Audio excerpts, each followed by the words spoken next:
расман муҳориба дар вазни 61 килограмми белатор байни варзигари тоҷик Сарвар Хомидов бо рекорди 15:0 ва варзигари бразилӣ Марсели Алвеш бо рекорди 12:3 рӯзи 22 июн дар турнири Белатор Champions Series. Ассалому алайкум дӯстон, хуш омадед ба шабакаи мо. Дар навори имрӯза барои шумо тозатарин ва муҳимтарин хабарҳоро аз ҷаҳони ММА омода кардем ва боварӣ дорем ки навор ба шумо писанд меояд. Барои ҳамин наворро то охир тамошо кунед. Мо бошад оғоз мекунем. Шахсоне ки аз Москва ва Московский област хоҳиши гузаштани граница дошта бошен, пас мо ба шумо одамони бабоварӣ, акай ғулом ва акай умедро тавсия медиҳем ки тӯли чанд сол мешавад ки онҳо дар ин соҳа кору фаъолият мекунанд. Ин бародару шуморо аз Москва ва Московский област гирифта ба мошинҳои худ ба границаи Қазоқистон бурда меоранд. мошинҳои ин бародару мошинҳои замонавӣ буда ҳамаи шароитҳоро доранд то ин ки шуморо ба роҳат бурда биёранд. Барои ҳамин худи ҳозир ба номерҳои дар рӯи экран буда ё ин ки ба ватсапи ин рақамҳо занг занен ва граница гузашта ҳуҷҷатҳои худро хуб кунен ва агар ки скидка гирифтан хоҳен, пас ҳатман аз номи канали мо паҳлавон теҷа гап занен. роҳи сафед дӯстон. ҷангвари дурахшони вазни ним сабук UFC Диего Лопес гуфт ки дарҳол баъди ғалаба ба назди Дана Вайт рафта чӣ суханҳо гуфт. ма ба назди ӯ рафта гуфтам ки Дана, илтимос ба ман муҳориба зидди Мовсар Евлоевро де. ма тайёрам ки дар ҳафтаи байналмилалии муҳорибаҳо баромад кунам ва ма ин шахсро шикастан мехоҳам, гуфтааст Лопес. хотиррасон мекунем ки Диего Лопес аввалин муҳорибаи худро зидди Мовсар Евлоев гузаронид ва чанд маротиба Мовсарро ба усулҳои худ дар хатар монд. дар натиҷа Мовсар бо қарори дувваро ғалаба ба даст овард. ана Лопес бошад баъди ҳамон муҳориба 3 муҳориба гузаронида ҳар сеашро дар якум раунд ба анҷом расонидааст ва имрӯз ӯ дар рейтинги вазни ним сабуки UFC шомил шуда ҷои 14-умро ишғол кард.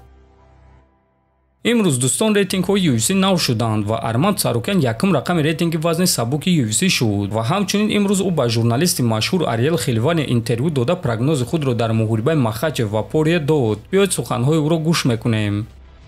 ин саволи осон нест, чунки Порье ҳамдастаи ман аст, а Исламро бошад ман шикаст додан мехоҳам. ту ҳатто тасаввур карда наметавонӣ ки чӣ қадар сахт. якум ин ки камарбанд дар дасти ӯст, дуюм ин ки ма ӯро дар реван шикаст додан мехоҳам. барои ҳамин ман мехоҳам ки Ислам Махачев ғолиб шавад. лекин ма тарафи ягонтаи онҳоро гирифтанӣ нестам. ма кӯшиш мекунам ки ба он ҷо рафта ин муҳорибаро тамошо кунам. ҳамчунин гуфта метавонам ки Порье ҷангвари сахт аст, ӯ ҷисман сахт аст ва ӯ ба осонӣ одамонро ба хоб равон карда метавонад. барои ҳамин Ислам ҳатто агар ки як хатогии хурд кунад, Порье ин чизро истифода мебарад ва ӯ зарбаи хеле сахт дорад. ма 100% гуфта наметавонам ки Ислам ғолиб мешавад, чунки дар ин сатҳ гуфтан ки ғолиб мешавад хеле душвор аст. агар малакаҳои онҳоро муқоиса кунем, пас шояд ки малакаҳои Ислам зуртар аст, аммо ту бояд ки ҳамон рӯз зур бошӣ. ғолиб ҳамон мешавад ки хуб вазн мекунад, лагери тамринӣ хуб мегузаронад. бисёр нозукиҳое ҳаст ки ба натиҷаи муҳориба таъсир мекунанд, гуфтааст Арман.